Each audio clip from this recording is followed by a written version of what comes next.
और देश की अर्थव्यवस्था में भी अपना योगदान करे, इस बात को उन्होंने बहुत अच्छे तरीके से इस बजट में रखा है।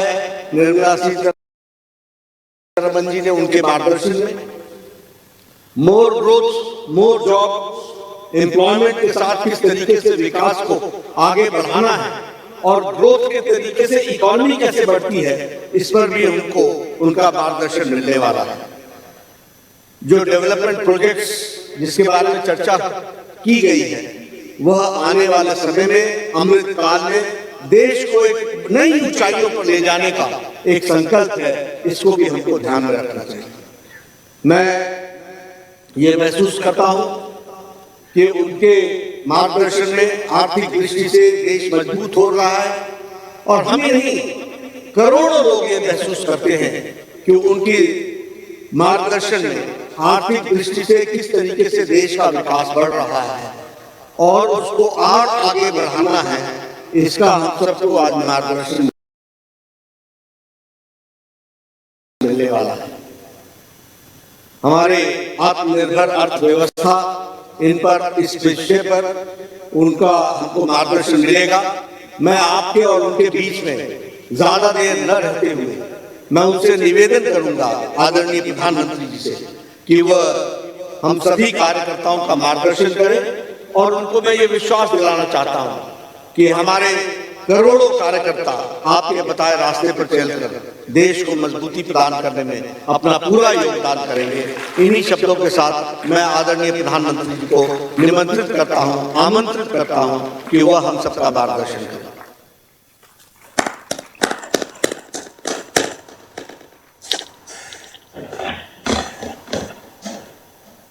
धन्यवाद आदरणीय अध्यक्ष जी।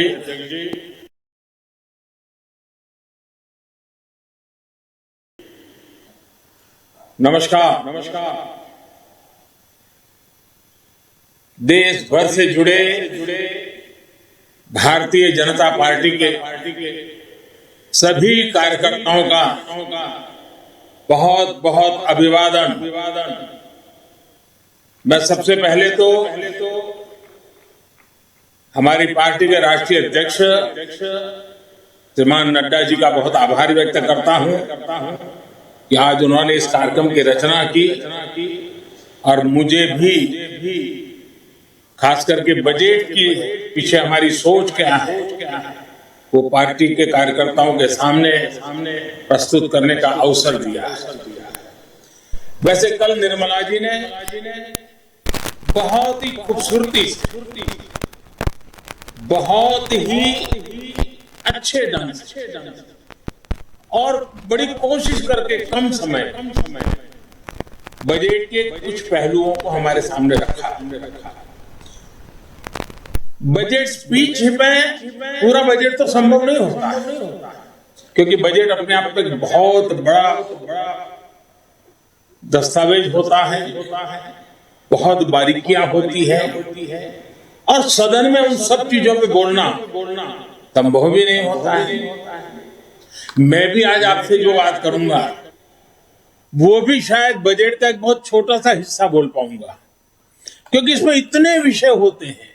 लेकिन जब विभागवार चर्चाएं होती हैं और ये साल भर का काम है, उसको 1 घंटे में बता देना बड़ा कठिन होता है।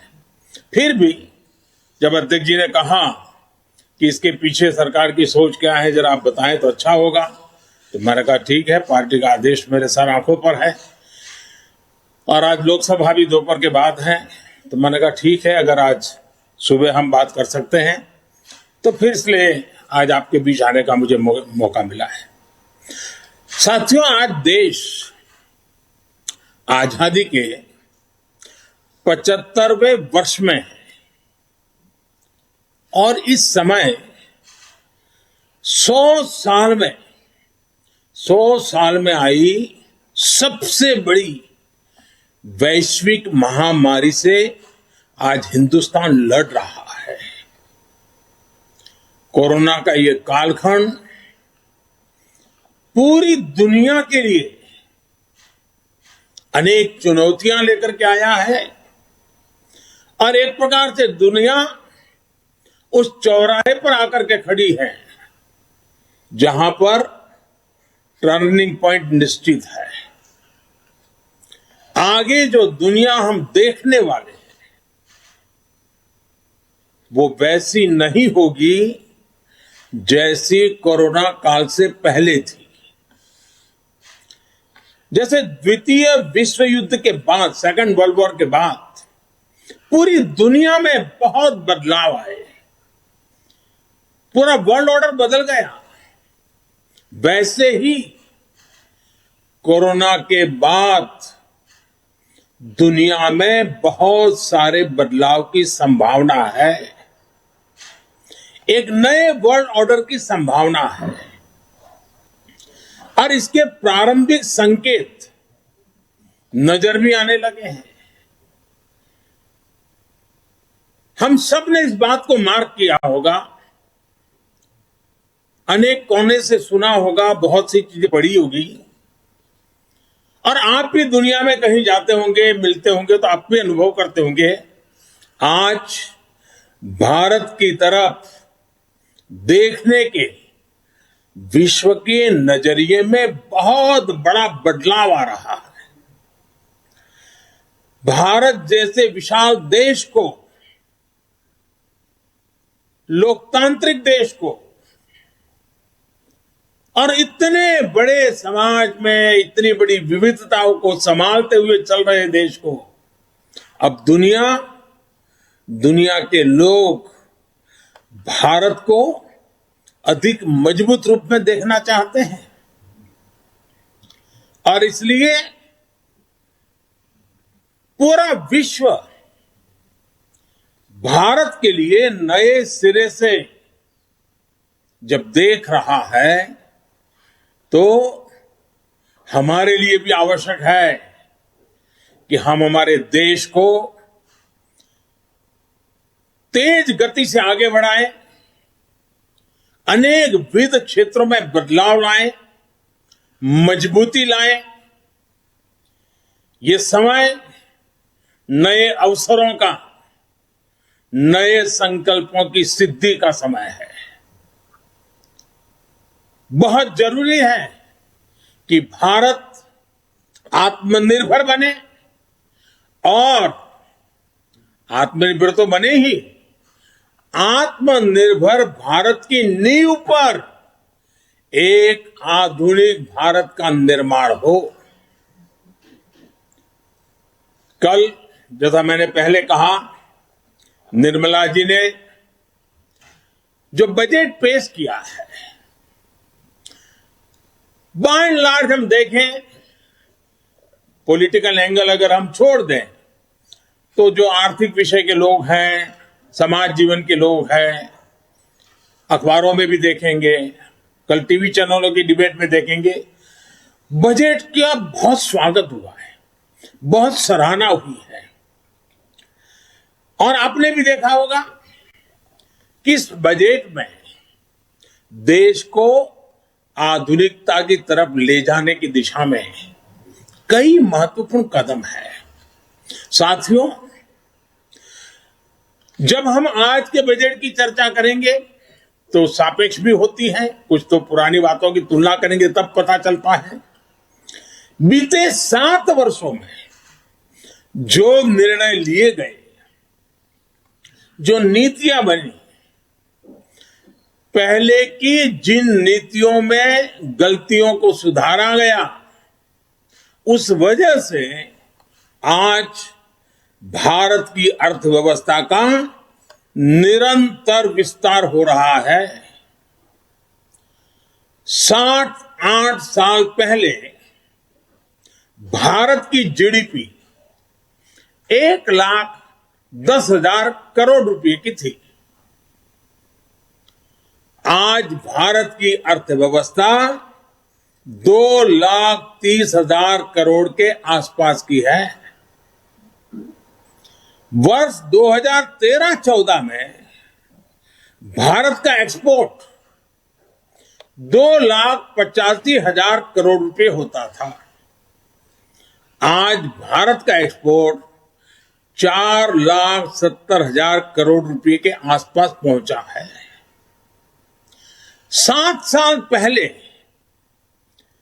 करीब $275 बिलियन का विदेशी मुद्रा रिजर्व हमारे देश के पास था। आज देश का विदेशी मुद्रा रिजर्व $630 बिलियन को पार कर गया है। वर्ष 2013 में देश में $36 बिलियन का विदेशी निवेश एफडीआई था। पिछले साल ये $80 बिलियन को पार कर चुका है। कोरोना के इस काल में भी भारत ने अपनी अर्थव्यवस्था की मजबूती से दुनिया का एक विशेष रूप से ध्यान आकर्षित किया है। आज भारत दुनिया के उन देशों में है जहां के इकोनॉमिक इंडिकेटर्स में बहुत तेजी से सुधार आ रहा है और फंडामेंटल्स मजबूत है। इस साल का बजट इसे और गति देने वाला है। साथियों, जब गरीब को मूलभूत सुविधाएं मिलती हैं तो वो अपनी ऊर्जा, अपने विकास, देश के विकास में लगाते हैं। इस बजट का भी फोकस गरीब, मिडिल क्लास और युवाओं को बुनियादी सुविधाएं देने और आय के स्थायी समाधानों से जोड़ने पर है। हमारी सरकार मूलभूत सुविधाओं के सैचुरेशन पर काम कर रही है और यह बात मैंने लाल किले पर से भी कही थी। अब मैं एक और छोटा उदाहरण देता हूं, जैसे जल जीवन मिशन। अब हम हमेशा सुनते आए हैं, गांव में, घर में, समाज में, सरकार में, राजनेताओं में, सब में क्या सुनते हैं? हर कोई कहता है जल ही जीवन है। सुनना तो बहुत अच्छा लगता है, लेकिन यह भी सच्चाई है, पानी की दिक्कत, पानी की कमी, गरीब के जीवन की, महिलाओं के जीवन की सबसे बड़ी चुनौतियों में से एक है और आजादी के 75 साल के बाद भी है। किसान को भी, छोटे किसान को खासकर, पानी के बिना बहुत दिक्कतें हैं। हमारी सरकार के प्रयासों से आज देश में करीब करीब 9 करोड़ ग्रामीण घरों में नल से जल पहुंचने लगा है और इसमें से करीब करीब 5 करोड़ से ज्यादा पानी के कनेक्शन जल जीवन मिशन के तहत पिछले 2 वर्ष में दिए गए हैं। अब बजट में घोषणा की गई है कि इस साल करीब 4 करोड़ ग्रामीण घरों को पाइप से पानी का कनेक्शन दिया जाएगा। और जब ग्रामीण घर की बात आती है तो उसमें अधिकतम समाज किसानी से जुड़ा हुआ होता है, खेत के काम से जुड़ा हुआ होता है। उसका समय बचेगा, माताओं बहनों का समय बचेगा, वो कृषि के समय में अपना योगदान दे पाएगी। इस पर पानी पहुंचाने के लिए, घरों में पानी, मेरी माताओं बहनों को कष्ट से मुक्ति दिलाने के लिए पहले करीब 40,000 करोड़ से ज्यादा खर्च किया था। अभी 60,000 करोड़ रुपए से ज्यादा खर्च किए जाएंगे।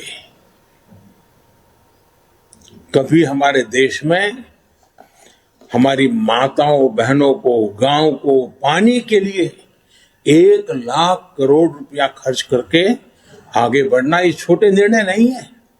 देश के अलग अलग हिस्सों में नदियों को लिंक करने के अनेक प्रस्ताव इस बजट में हैं। विशेष रूप से केन बेतवा को लिंक करने के लिए जो हजारों करोड़ रुपए का प्रावधान किया गया है, उससे यूपी और एमपी के जो बुंदेलखंड क्षेत्र है, हम रानी की झांसी का गर्व करते हैं ना, मैं उस बुंदेलखंड की बात कर रहा हूं। जिस खाजूराहो की चर्चा करते हैं, मैं उस बुंदेलखंड की बात करता हूं। वहां की तस्वीर बदलने वाली, पानी के अभाव में वहां के किसान के नौजवान बेटे रोजी रोटी के लिए कभी गुजरात, कभी महाराष्ट्र, केरल, तमिलनाडु तक जाना पड़ता है। ये केन बेतवा योजना किसान के जीवन में, खेती में तो बदलाव लाएगी, किसान के जीवन में बदलाव लाएगी। और इस योजना पर लगभग 44,000 करोड़ रुपए खर्च होंगे। मेरे किसान भाइयों बहनों के खेत में पानी पहुंचाने के लिए ये आधुनिक युग का एक भगीरथ काम है। अब बुंदेलखंड के खेतों में और हरियाली आएगी। जवान बेटों को शहर में झुग्गी झोपड़ी में रहकर के मजदूरी में जिंदगी गुजारनी पड़ती है, वो खुले आसमान के नीचे अपने माँ बाप के साथ रह करके एक नई जिंदगी का प्रकरण लिखना शुरू कर सकते हैं। घरों में पर्याप्त पानी आए, खेत में पानी आए। साथियों, गरीब का बहुत बड़ा सपना उसका अपना घर भी होता है। इस साल के बजट में गरीबों के लिए 80 लाख पक्के घर बनाने की बात कही गई है और इस पर 48,000 करोड़ रुपए 48,000 करोड़ रुपए यानी करीब करीब 50,000 करोड़ रुपए से अधिक खर्च होंगे। गरीब से मुक्ति का ये भी एक, गरीबी से मुक्ति होनी है। गरीब गरीबी से बाहर आना चाहता है। जब घर मिलता है ना, उसका एक हौसला बन जाता है। हम कभी गरीबों की ताकत जानते नहीं थे। सिर्फ गरीबों का राजनीतिक उपयोग करने वाले लोग बहुत हुए इस देश में। एक छोटा सा प्रयास, जनधन अकाउंट। गरीब को जब जनधन अकाउंट मिला ना, उसका स्वाभिमान जग गया और लाखों करोड़ रुपए की बचत में गरीब भी आगे आया है। अगर एक जनधन अकाउंट उसकी जिंदगी बदल सकता है, तो गरीब को जब छत मिले, गरीब को जब घर मिले, तब उसका जीवन कितना बदल जाता है, इसका हम देख करके बता सकते हैं। जो भी उन परिवारों को देखेगा, उसका विश्वास बढ़ेगा। और इतना ही नहीं, सरकार जो घर बनाकर इन्हें देती है, वो घर इन गरीबों को एक तरह से लखपति बना देती है। मैं जब छोटा था, लखपति शब्द बहुत बड़ा लगता था। लखपति यानी कितनी बड़ी दुनिया है, सुनते ही कान खड़े हो जाते थे। लेकिन हमने जो गरीबों को घर दिया है ना, उसकी कीमत के हिसाब से देखे तो हमने पिछले 7 साल में 3 करोड़ गरीबों को पक्के घर देकर उन्हें लखपति बनाया है। जो गरीब थे, जो झोपड़पट्टी में रहते थे, अब उनके पास अपना घर है।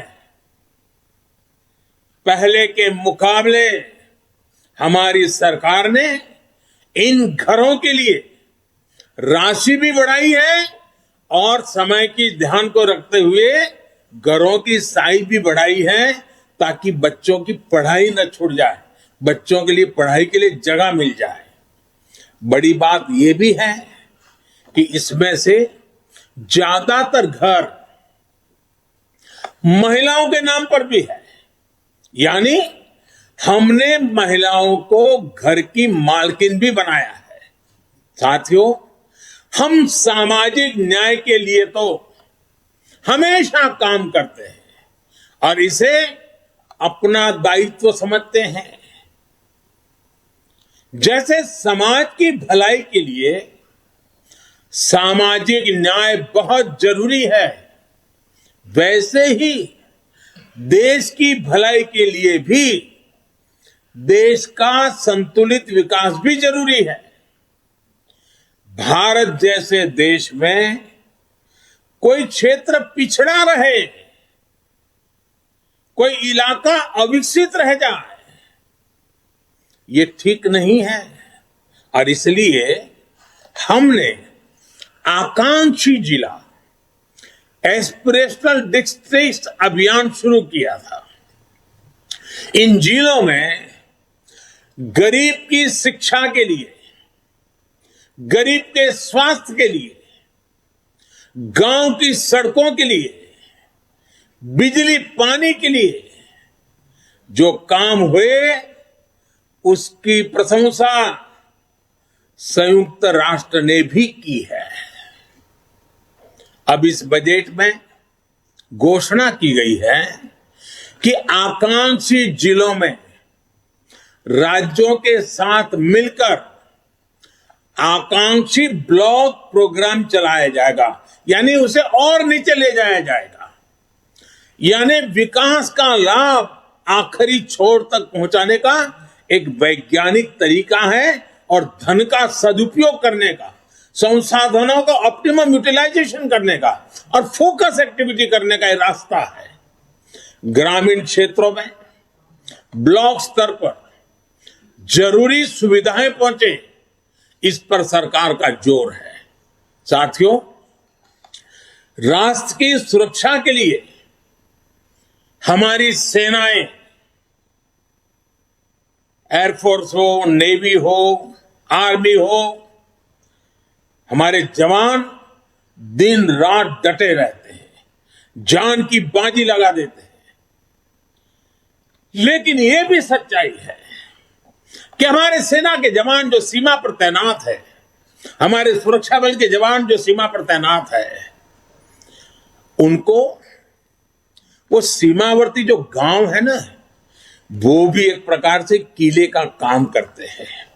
और उन सीमावर्ती गांवों का देशभक्ति का जज्बा भी अद्भुत होता है। अभावों के बीच, संकटों के बीच, मुसीबतों के बीच सीमा पर रहने वाले छोटे गांव के लोग दिन रात देश की रक्षा के लिए सजग रहते हैं। अब समय आ गया है कि हमें हमारी राष्ट्र रक्षा की जो नीतियां हैं उसमें सीमावर्ती गांवों के नागरिकों की शक्ति को पहचानना होगा, उनके अहम रोल को जानना होगा। और इसलिए हमने ध्यान आकर्षित किया है कि सीमावर्ती जो हमारे आखिरी गांव है हिंदुस्तान के कोने कोने में, उन गांवों को विकास की यात्रा में पीछे नहीं रहने देना है।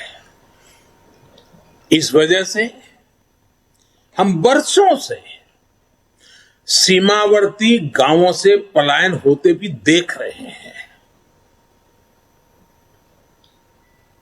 किसी भी देश की रक्षा के लिए यह पहलू ठीक नहीं है। इस बात को समझते हुए सीमा पर मौजूद गांवों के विकास के बारे में नए सिरे से सोचा गया है। एक होलिस्टिक अप्रोच के साथ हम आगे बढ़ना चाहते हैं। ऐसे गांवों में हर प्रकार की सुविधा हो, बिजली हो, पानी हो, सड़क का इंतजाम हो। इसके लिए बजट में विशेष वाइब्रेंट विलेज प्रोग्राम का ऐलान किया गया है। हमारे अनेकों सीमावर्ती गांव टूरिस्ट स्पॉट बन सकते हैं। वहां हम अच्छे प्रकार से होम स्टे का एक पूरा नेटवर्क खड़ा कर सकते हैं, जो हमारे लोगों को रोजी रोटी मिले। प्रकृति प्रेमियों के लिए भी ये हमारे सीमावर्ती क्षेत्र हैं, वो आकर्षण का केंद्र बन सकते हैं। और मैंने तो गुजरात में कच्छ में रणोत्सव करके देखा है कि अगर उन आखिरी गांवों को हम वाइब्रेंट बना दें तो सुरक्षा की दृष्टि से भी बहुत लाभ होता है। अब हमारा उत्तराखंड देखिए, उसकी सीमा ऊपर के गांव, हमारा लेह लद्दाख देखिए, हमारा अरुणाचल देखिए, ये वाइब्रेंट विलेज प्रोग्राम इन सभी गांवों को बहुत मदद करेगा। इसके साथ साथ होलिस्टिक अप्रोच होने के कारण एनसीसी का भी एक नया विचार हुआ है। एनसीसी के लिए खर्च होता है, बड़े शहरों में एनसीसी होती भी है। अब हमने तय किया है कि सीमावर्ती गांव, वो जो ब्लॉक होगा और वहां जो स्कूल होगी नजदीक में, हम एनसीसी का वहां केंद्र शुरू करेंगे, एनसीसी की गतिविधि चलाएंगे, ताकि ये सीमा पर रहने वाले बच्चे एनसीसी से ट्रेन होकर के भविष्य में आसानी से सुरक्षा बलों में जाकर के राष्ट्र रक्षा का नेतृत्व कर सकते हैं। इन पहाड़ी क्षेत्रों के हमारे बच्चों की ताकत बहुत बड़ी होती है। साथियों, राष्ट्र रक्षा से जुड़े एक और बड़े अभियान की बजट में घोषणा की गई है। ये है पर्वतमाला परियोजना। ये हिमालय के क्षेत्रों में आधुनिक कनेक्टिविटी और आधुनिक इंफ्रास्ट्रक्चर को विस्तार देने वाली है। इससे पहाड़ों में आवाजाही भी आसान होगी, टूरिस्टों के लिए जाने की सुविधा तो होगी। वहां अगर तीर्थ क्षेत्र है तो वहां जाने वाले तीर्थयात्रियों को सुविधा होगी, लेकिन साथ साथ हमारी सेना को तो लगातार उन क्षेत्रों में जाना होता है, उनके लिए भी ये बहुत सुविधाजनक होगा। इसका बड़ा लाभ हमारे हिमाचल, उत्तराखंड, जम्मू कश्मीर, लेह लद्दाख, नॉर्थ ईस्ट के हमारे कुछ क्षेत्र, वहां के भाइयों बहनों को मिलेगा। हमारे पहाड़ों के लोग बहुत प्रतिभावान होते हैं, बहुत परिश्रमी होते हैं। सेना से लेकर खेलों तक, व्यापार से लेकर कृषि तक, कितने ही क्षेत्रों में देश को उनकी क्षमता और प्रतिभा का लाभ मिलता है। ये हमारा सौभाग्य है कि हमें उनके लिए काम करने का मौका मिल रहा है।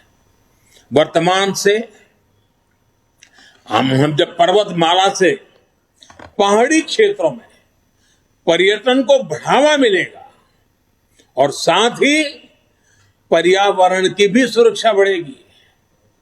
नॉर्थ ईस्ट को लेकर भी पीएम डिवाइन नाम से एक बड़ी योजना की घोषणा बजट में की गई है।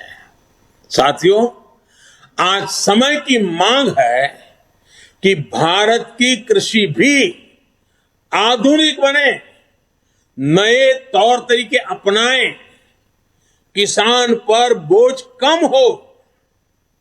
देश की कृषि को टेक्नोलॉजी आधारित और केमिकल फ्री बनाने के लिए बड़े कदम इस बजट में उठाए गए हैं। बीते बजट में हमने किसान रेल और किसान उड़ान की सुविधा सुनिश्चित की। अब किसान ड्रोन किसान का नया साथी बनने वाला है।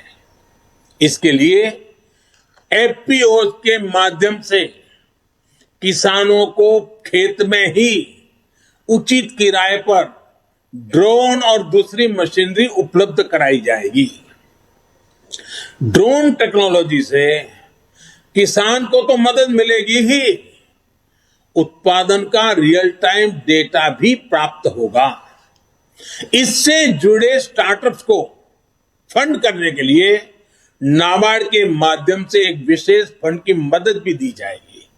साथियों, कृषि को हाईटेक करने के साथ साथ देश की कृषि को नेचुरल बनाने पर भी अभूतपूर्व फोकस है। दोनों पहलू पर हम बल दे रहे हैं।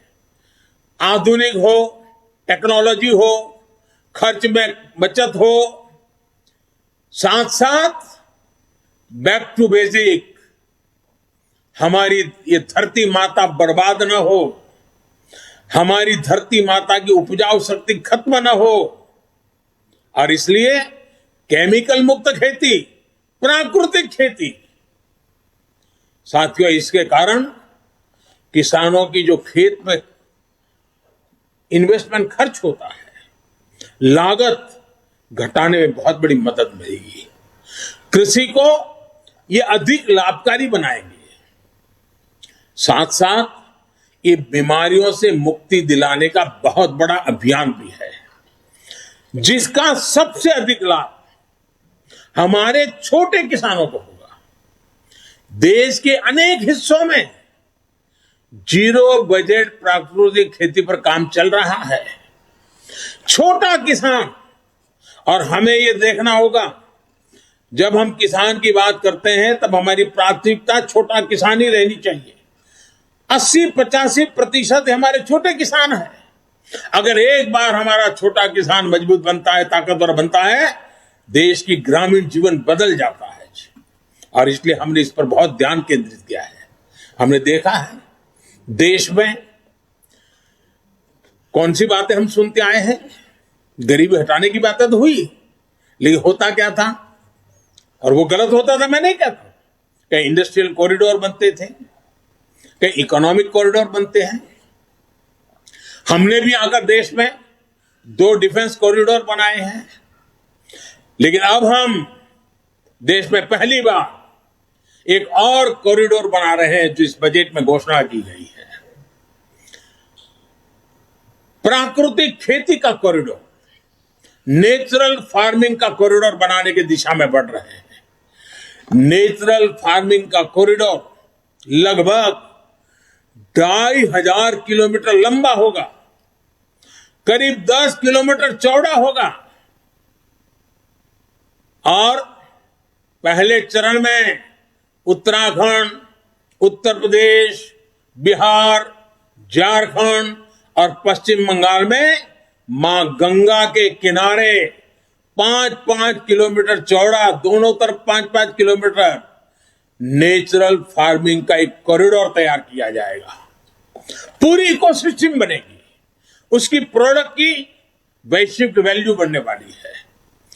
खेती के जीवन को बदलाव लाने का ये एपिक सेंटर बन जाएगा। ये कॉरिडोर पूरे हिंदुस्तान के किसानों के लिए प्रेरणा का कारण बनने वाला है।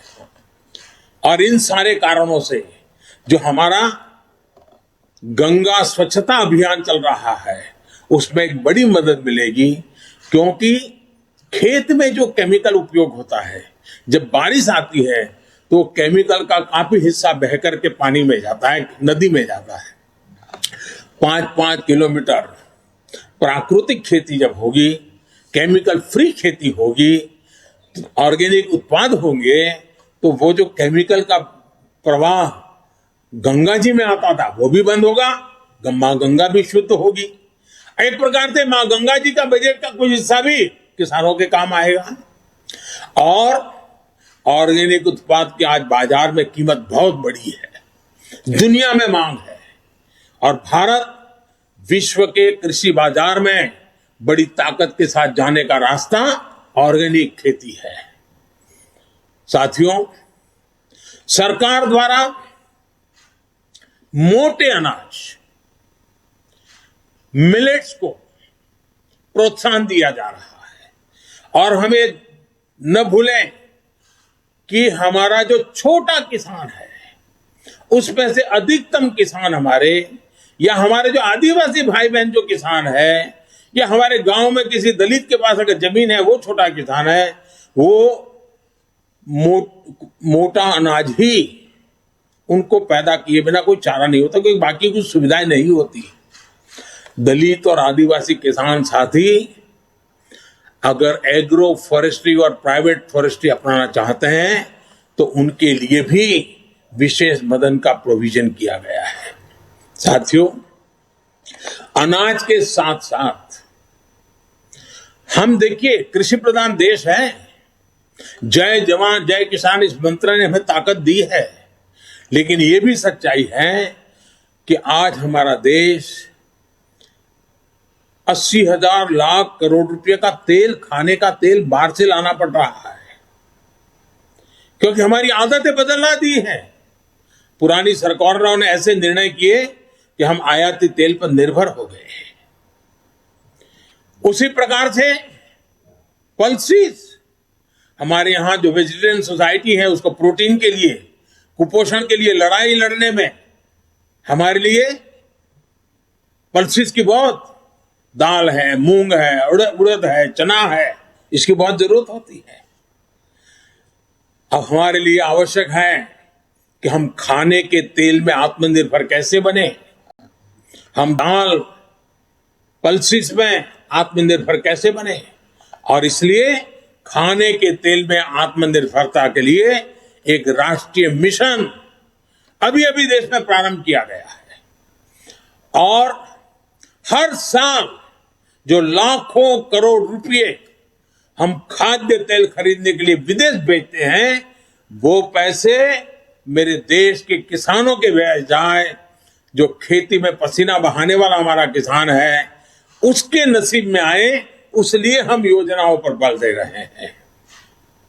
अन्नदाता को ऊर्जादाता बनाने का भी एक बहुत बड़ा अभियान निरंतर चल रहा है, जिसके माध्यम से खेत में ही सोलार पैनल लगाने के लिए मदद दी जा रही है। आदिवासी किसानों को भी वनोपज से अधिक लाभ हो, इसके लिए बड़े स्तर पर वन धन योजना सफलता के साथ चल रही है और बजट से उसको बल भी दिया जा रहा है। साथियों, सरकार ने हमेशा किसानों के हित में हर जरूरी कदम उठाए।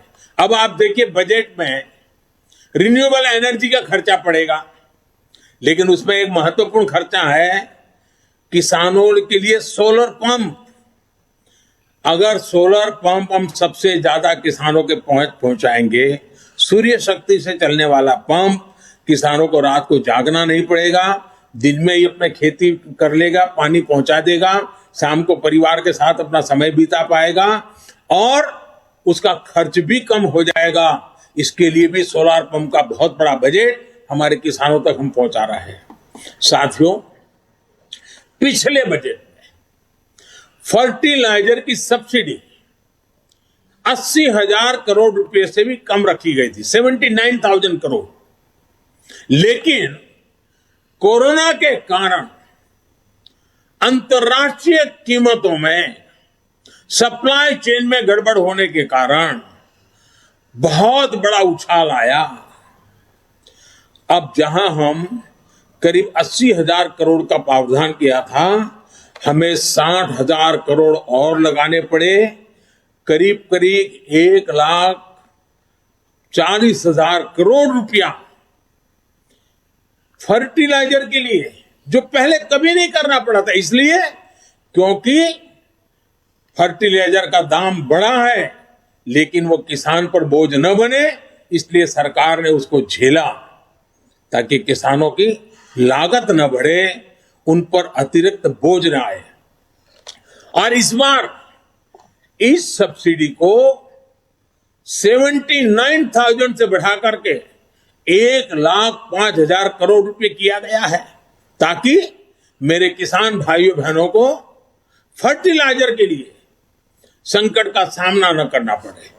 और आने वाले कुछ दिनों में हम एक नई योजना लेकर के आ रहे हैं, नैनो फर्टिलाइजर। किसानों की बहुत बड़ी मदद करने वाला एक बहुत बड़ा अहम, हमारे वैज्ञानिकों की मदद से हमने अनुसंधान किया है, जो इस बजट में भी इसका सीधा उल्लेख नहीं किया है, लेकिन उस दिशा में हम काम करने वाले हैं। इसी प्रकार एमएसपी को लेकर भी अनेक प्रकार की बातें फैलाई गई हैं, लेकिन हमारी सरकार ने बीते सालों में एमएसपी पर रिकॉर्ड खरीद की है।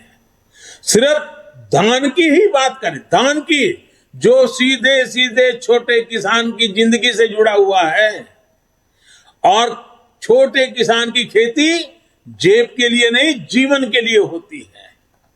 सिर्फ धान को ही अगर बात करें तो इसी सीजन में किसानों को एमएसपी के रूप में 1.5 लाख करोड़ रुपए से अधिक मिलने का अनुमान है। बजट में प्रावधान किया गया है कि 2,37,000 करोड़ रुपए का एमएसपी किसानों के बैंक खाते में सीधे ट्रांसफर किया जाएगा। इस साल के बजट में पीएम किसान सम्मान निधि के तहत 68,000 करोड़ रुपए का प्रावधान किया। 68,000 करोड़ रुपया सीधे डायरेक्ट बेनिफिट ट्रांसफर के द्वारा किसान के जेब में पहुंचने वाला है। और ये राशि भी पिछले साल की अपेक्षा ज्यादा है। इसका लाभ भी देश के 11 करोड़ से अधिक किसानों को होगा और छोटे किसान के लिए तो ये रकम बहुत बड़ी होती है। उसको खेती में कुछ करने के लिए हिम्मत देती है। हमारे ग्रामीण क्षेत्र को, हमारे किसानों को बेहतर सड़कों का भी विशेष लाभ मिलने वाला है। प्रधानमंत्री ग्राम सड़क योजना का बजट पिछले वर्ष की तुलना में 36% बढ़ाया गया है। वहीं रेलवे भी छोटे किसानों की मदद के लिए विशेष प्रावधान करने वाली है। साथियों, नए संकल्प लेना, उन्हें पूरा करने और पूरा करने के लिए जी जान से जुट जाना युवाओं की स्वाभाविक प्रवृत्ति होती है। भाजपा युवा आकांक्षाओं और युवा सपनों को समझती है। ये इस बजट में भी स्पष्ट रूप से दिखता है। इस बजट में स्टार्टअप्स के लिए टैक्स बेनिफिट को आगे बढ़ाया गया है। युवा इनोवेशन, रिसर्च एंड डेवलपमेंट को लेकर जितने भी प्रावधान इस बजट में किए गए हैं, वो युवाओं को इनोवेट करने के लिए प्रोत्साहित करेंगे। मैंने खेती में जिस ड्रोन टेक्नोलॉजी की पहले चर्चा की, वो भी एग्रीटेक स्टार्टअप्स को प्रोत्साहन देगा। डिफेंस के क्षेत्र में स्टार्टअप्स हो या फिर डिजिटल करेंसी जैसे प्रावधानों से फिनटेक से जुड़े स्टार्टअप, ये युवाओं के लिए अनंत संभावनाएं बनाने वाले हैं। और स्टार्टअप की एक विशेषता है, स्टार्टअप जॉब क्रिएटर भी होते हैं।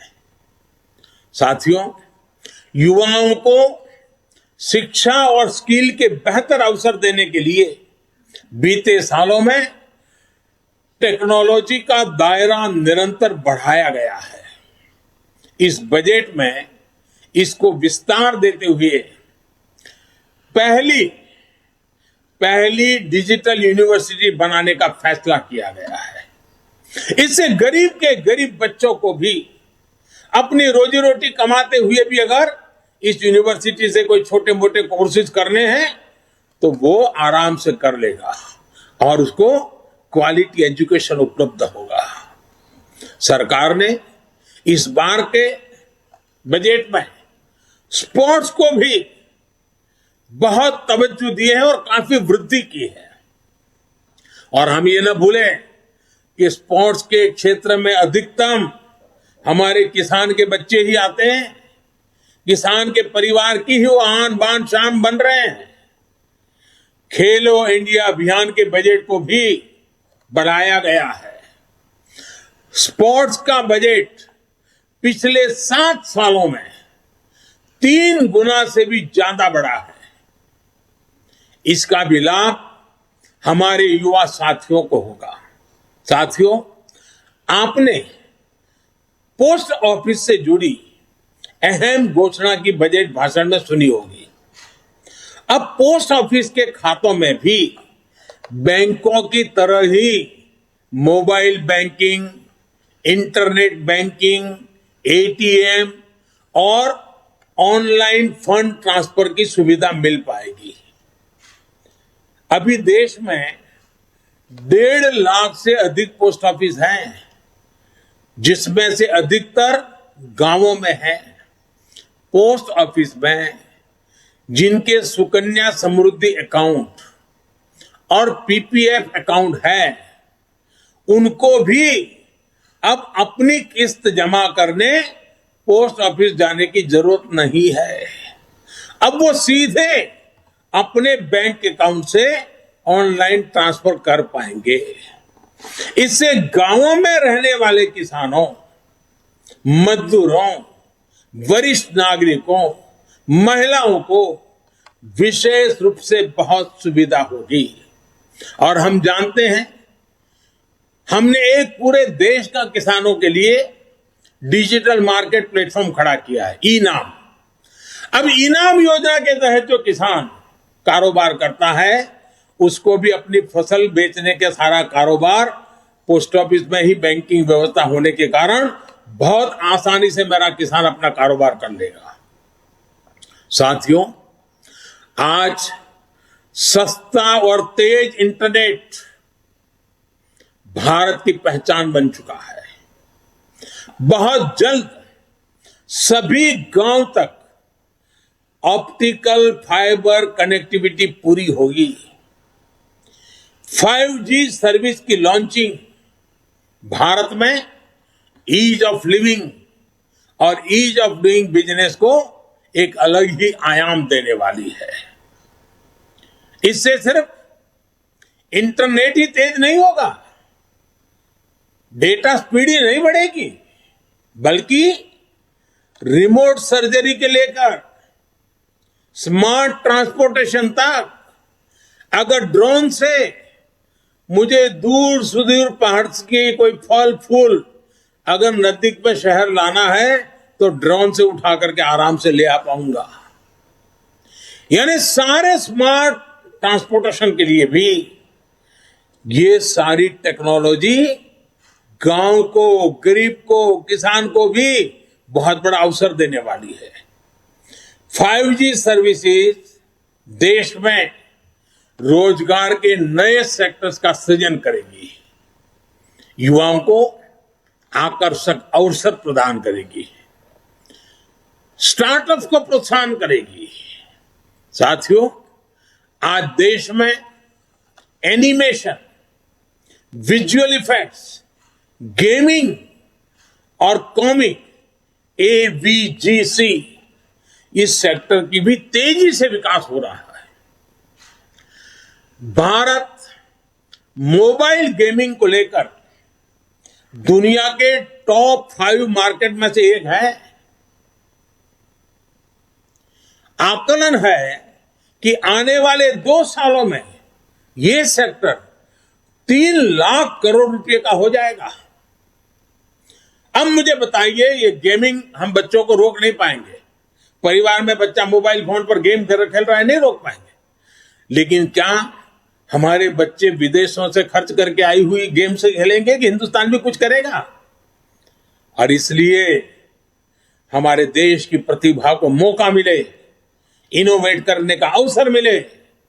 इस सेक्टर में क्रिएट इन इंडिया और ब्रांड इंडिया को सशक्त करने का भरपूर पोटेंशियल है। भारत को ग्लोबल गेम डेवलपर्स और गेमिंग सर्विस का हब बनाने के लिए इस बजट में एक टास्क फोर्स के गठन की बात की गई है।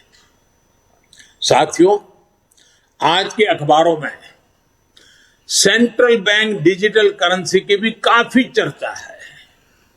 इससे डिजिटल इकोनॉमी को बहुत बल मिलेगा। ये डिजिटल रुपया अभी जो हमारी फिजिकल करेंसी है, उसी की तरह डिजिटल स्वरूप लेकर के आरबीआई द्वारा ही उसको पूरी तरह कंट्रोल किया जाएगा, मॉनिटर किया जाएगा, उसका विस्तार किया जाए। और ये ऐसी व्यवस्था होगी जिससे फिजिकल करेंसी से एक्सचेंज भी किया जा सकेगा। जैसे कोई आपको डिजिटल रुपये में पे करेगा तो आप उसको कैश में बदल पाएंगे। Digital payment, online payment, retail payment ज्यादा सुरक्षित होगा, रिस्क फ्री होगा। इससे ग्लोबल डिजिटल पेमेंट सिस्टम के निर्माण में भी आसानी होगी। ये डिजिटल रुपया फिनटेक से जुड़े सेक्टर को अनेक अवसर देगा। इससे कैश को प्रिंट करने, हैंडल करने, डिस्ट्रीब्यूट करने में जो बोझ पड़ता है वो भी कम होगा। साथियों, भारतीय अर्थव्यवस्था का सबसे पुराना, मजबूत और भरोसेमंद स्तंभ है हमारे छोटे उद्यमी और व्यापारी, हमारे स्मॉल एंटरप्रेन्योर। हमारी सरकार एमएसएमई को मजबूत बनाने के लिए निरंतर प्रयास कर रही है। कोरोना काल में हमने छोटे उद्यमियों को ध्यान में रखते हुए इमरजेंसी क्रेडिट गारंटी स्कीम शुरू की थी। एसबीआई के अध्ययन में यह बात सामने आई है कि इस योजना से एमएसएमई सेक्टर में लगभग 1.5 करोड़ नौकरियां सुरक्षित हुई हैं और करीब 6 करोड़ लोगों की जीविका सुरक्षित हुई है। इसी तरह पीएलआई स्कीम का उदाहरण भी हमारे सामने है। इसके परिणाम भी देश देख रहा है। भारत आज मोबाइल मैन्युफैक्चरिंग के क्षेत्र में दुनिया का उभरता हुआ केंद्र बन रहा है। ऑटोमोबाइल और बैटरी के क्षेत्र में भी पीएलआई स्कीम के इसी तरह उत्साहवर्धक परिणाम मिल रहे हैं। जब देश में इतने बड़े स्तर पर मैन्युफैक्चरिंग होगी तो एमएसएमई का एक नया इकोसिस्टम खड़ा होगा। एमएसएमई को कई क्षेत्रों में नए ऑर्डर्स मिलेंगे, नए अवसर पैदा होंगे। मैं एक छोटा सा उदाहरण देता हूं आपको, सिर्फ रक्षा मंत्रालय का। देखिए, रक्षा मंत्रालय आज उत्तर प्रदेश में और तमिलनाडु में डिफेंस कॉरिडोर विकसित कर रहा है। इस बजट में हमने 68%, 68% कैपिटल प्रोक्योरमेंट, जो कुछ भी खरीदी करनी है, घरेलू खरीद के लिए निर्धारित किया है। इस बजट में से यहीं से लेना पड़ेगा। हर साल हजारों करोड़ रुपए के रक्षा उपकरण देश के भीतर से ही खरीदे जाएंगे। मैं वोकल फॉर लोकल जो बात करता हूं ना, वो यहां भी ले आए हैं हम। इससे हमारी हजारों एमएसएमई को ही सबसे ज्यादा फायदा होगा। साथियों, इस बार बजट में एक बात जो सबसे खास और सबसे अलग है वो है पब्लिक इन्वेस्टमेंट। ये कितना बड़ा कदम है और इसका असर कितना बड़ा होगा, इस बात का अनुमान आप इससे लगा सकते हैं कि वर्ष 2013-14 में, हमारे आने से पहले 7 साल पहले, पब्लिक इन्वेस्टमेंट सिर्फ 1,87,000 करोड़ का था, 1,87,000। इस बजट में ये 7,50,000 करोड़ रुपए का रखा गया है। यानी यूपीए सरकार की तुलना में 4 गुना ज्यादा। सरकार जब इतना बड़ा खर्च करेगी तो इस पैसे से क्या होगा?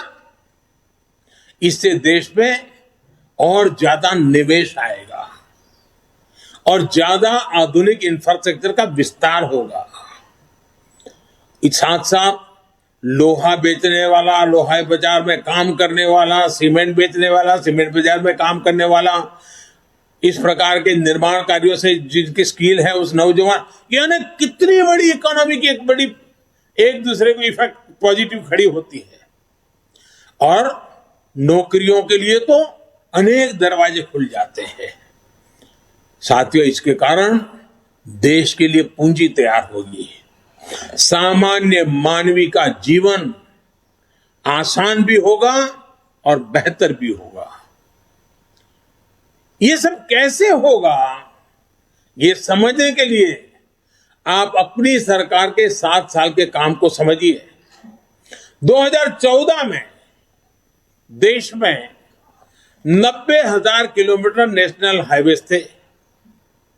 ये 90,000 किलोमीटर हाईवे पिछले 70 साल में बने थे, जबकि हमने पिछले 7 सालों में ही 50,000 किलोमीटर नेशनल हाईवे बनाए हैं।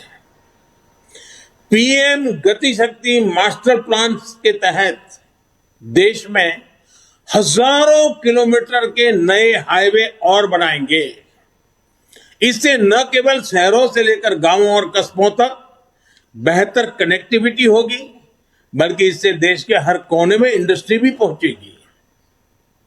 इससे हर सेक्टर में लाखों नए रोजगार भी पैदा होंगे। और हम जानते हैं, एक जमाना था जहां नदी जाती थी, जहां पानी होता था, उसके नजदीक में गांव बसते थे। फिर समय बदलता गया और अब जहां हाईवेज है, इंफ्रास्ट्रक्चर है, इंटरनेट है, वहां लोग बसते हैं। इस बदलते हुए युग को हमें समझना होगा और इससे ये जो रचना हो रही है वो लॉजिस्टिक सपोर्ट के लिए बहुत बड़ी ताकत हो जाती है। आज अगर हमारे देश में कोई उत्पाद विदेश भेजनी है, मानो फल सब्जी हमारा किसान भेजना चाहता है, लेकिन अगर 6 दिन तक वो ट्रैवलिंग करता रहेगा तो कौन खरीदेगा। ये रोड रास्ते अच्छे बनेंगे तो किसान की पैदावार भी बहुत ही कम समय में अपने गंतव्य स्थान पर पहुंचाएगी और उसके कारण उसको जो आर्थिक नुकसान होता है वो भी बच जाएगा। इतना ही नहीं, इन सब कारणों के गति शक्ति के प्रोजेक्ट के कारण रियल एस्टेट सेक्टर में भी बहुत बड़ी गति मिलने वाला है। इसी तरह देश में 4 जगह पर मल्टी मॉडल लॉजिस्टिक पार्क भी बनाए जाएंगे। मल्टी मॉडल लॉजिस्टिक फैसिलिटीज के लिए 100 पीएम गति शक्ति कार्गो टर्मिनल्स भी विकसित किए जाएंगे। 100 पीएम गति शक्ति कार्गो, सोचिए आप। इससे उद्योगों और व्यापारों के लिए भी किसी भी चीज के लाने जाने में लगने में वाला समय कम होगा और भारत से निर्यात बढ़ाने में मदद मिलेगी। और जब निर्यात बढ़ता है तो उत्पादन और आमदनी बढ़ती है, रोजगार के अवसर बढ़ते हैं। साथियों, एक ऐसा बजट है जो देश में शहरीकरण से जुड़ी चुनौतियों को भी सीधे एड्रेस करता है। ये हमारे शहर ही जहां नियो मिडिल क्लासेस और मिडिल क्लास की बड़ी संख्या में रहता है और देश के विकास में महत्वपूर्ण योगदान देता है। बिजनेस हो, स्पोर्ट्स हो, म्यूजिक हो, स्टार्टअप्स हो, कोई भी क्षेत्र लीजिए, टियर 2 और टियर 3 शहरों का टैलेंट आज निखर कर सामने आ रहा है। बाबा साहब आम्बेडकर भी शहरीकरण के, शहरों में इंफ्रास्ट्रक्चर पर फोकस के बहुत बड़े पक्षधर थे। बीते 7 सालों में देश के शहरों को आधुनिक बनाने पर जो जोर हमने दिया है, उसको इस बजट में नया आयाम दिया गया है। इसमें टाउन प्लानिंग, और जिसकी बहुत बड़ी सराहना हो रही है इन दिनों, टाउन प्लानिंग को री इमेजिन किया गया है और पुराने पड़े अर्बन बायलॉज में सुधार करने के लिए राज्यों को प्रोत्साहित किया जा रहा है। शहरों के प्रदूषण के प्रति भी सरकार की संवेदनशीलता बजट में रिफ्लेक्ट होती है। इसके लिए शहरों में स्वच्छ और सुविधाजनक मास ट्रांजिट सिस्टम को सपोर्ट करने पर बल दिया गया है। Clean tech, special mobility zones और बैटरी स्वैपिंग पॉलिसी भी ग्रीन ट्रांसपोर्ट को गति देगा। नेक्स्ट जनरेशन अर्बन प्लानर्स के लिए, उसके निर्माण के लिए बजट में विशेष प्रावधान किया गया है। बेहतर घर, बेहतर रोड, बेहतर मास ट्रांसपोर्टेशन सिस्टम, बेहतर स्कूल शहरों में ईज ऑफ लिविंग को बढ़ाएगा। साथियों, ये बजट ना सिर्फ ग्रीन ग्रोथ सुनिश्चित करेगा, बल्कि ये ग्रीन जॉब को भी जनरेट करेगा और एक बहुत बड़ा विशाल क्षेत्र ग्रीन जॉब्स के लिए इंतजार कर रहा है। इसलिए इस बजट को भी कई लोगों ने ग्रीन बजट कहा है। देश में ग्रीन इंफ्रास्ट्रक्चर को फंड करने के लिए सॉवरेन ग्रीन बॉन्ड जारी किए जाएंगे। इसी प्रकार हाई एफिशिएंसी मॉड्यूल्स देश में ही तैयार करने के लिए पीएलआई स्कीम में 20,000 करोड़ रुपए की अतिरिक्त फंडिंग की घोषणा की गई है। थर्मल पावर प्लांट्स में बायोमास पैलेट्स का प्रयोग कार्बन डाइऑक्साइड एमिशन को तो कम करेगा ही, लेकिन इसमें हमारे किसान को, हमारे पशुपालक को अतिरिक्त आय भी होगी और इससे पराली जलाने की घटनाओं में भी कमी आएगी। साथियों, देश के नागरिकों पर भरोसा हमारी सरकार की बहुत बड़ी खूबी है। ये भरोसा हमारी नीतियों में भी साफ दिखता है और बजट में भी साफ दिख रहा है। अब अगर किसी को इनकम टैक्स रिटर्न भरने में कोई गलती हो जाती है, कोई कंप्यूटर एरर हो जाता है, प्रिंटिंग एरर हो जाता है, तो वो 2 साल के भीतर भी सरकार में जाकर के कह सकता है कि मेरी ये गलती हो गई थी, मैं इसको ठीक करना चाहता हूं, तो बिना लाग लपेट के वो ठीक हो जाएगी।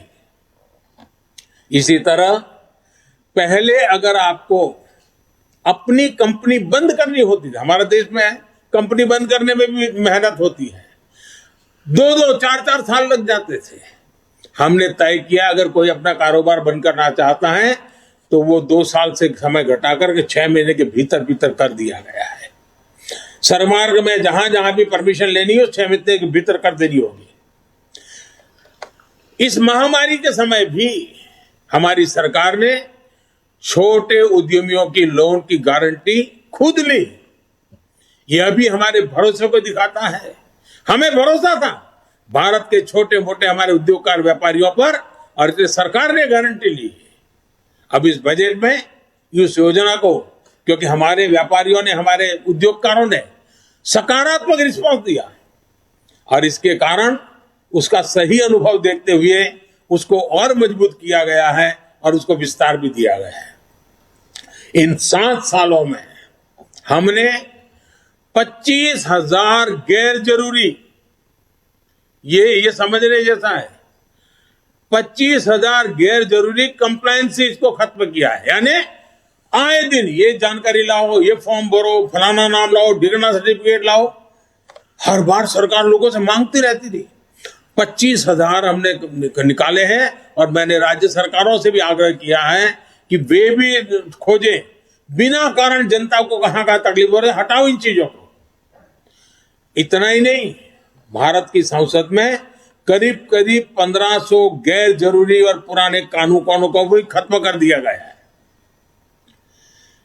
इसी भरोसे की बुनियाद पर सरकार ईज ऑफ डूइंग बिजनेस 2.0 अभियान भी शुरू करने जा रही है।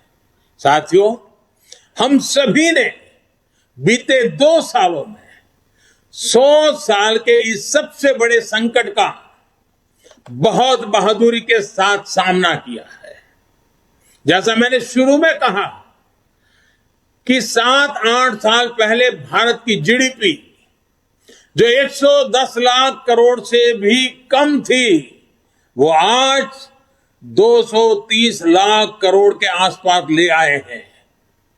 हमारे फंडामेंटल्स मजबूत हैं, दिशा सही है और गति तेज है।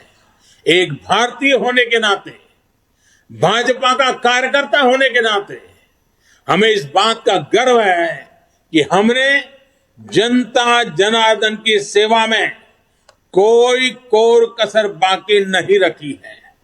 देश की जनता हमारे ईमानदार प्रयासों को समझती है। सच्चे हृदय से जिस सेवा भाव में हम जुटे हैं उसको भी देश समझता है। अब ये हम सभी कार्यकर्ताओं का दायित्व है कि सरकार की योजनाओं के बारे में लोगों को ज्यादा से ज्यादा जागरूक करें, बजट के बारे में भी लोगों को ज्यादा से ज्यादा जागरूक करें और बजट का लाभ नीचे तक पहुंचे उस का प्रयास करें। मुझे जैसे देश की जनता पर भरोसा है, वैसे ही आप सब कार्यकर्ताओं पर भी भरपूर भरोसा है। सालों से आपके साथ कंधे से कंधा मिलाकर काम करके आया हूं, आपके बीच रह करके बड़ा हुआ हूं। मैं आपके सामर्थ्य को भली भांति जानता हूं, आपके उत्साह उमंग को भली भांति जानता हूं। मुसीबतों के बीच भी सेवा करना के आपके भाव को मैं भली भांति आदरपूर्वक देखता रहता हूं और इसलिए मुझे विश्वास है कि प्रगति की हमारी जो कोशिश है, विकास की नई ऊंचाइयों को पाने का जो हमारा प्रयास है, उसमें सबका प्रयास बहुत महत्वपूर्ण है। इस सबके प्रयास के लिए आप एक कैटलिक एजेंट बनकर के इस काम को आगे बढ़ाएंगे, ये पूरे विश्वास के साथ आपको बहुत बहुत शुभकामनाएं, बहुत बहुत धन्यवाद।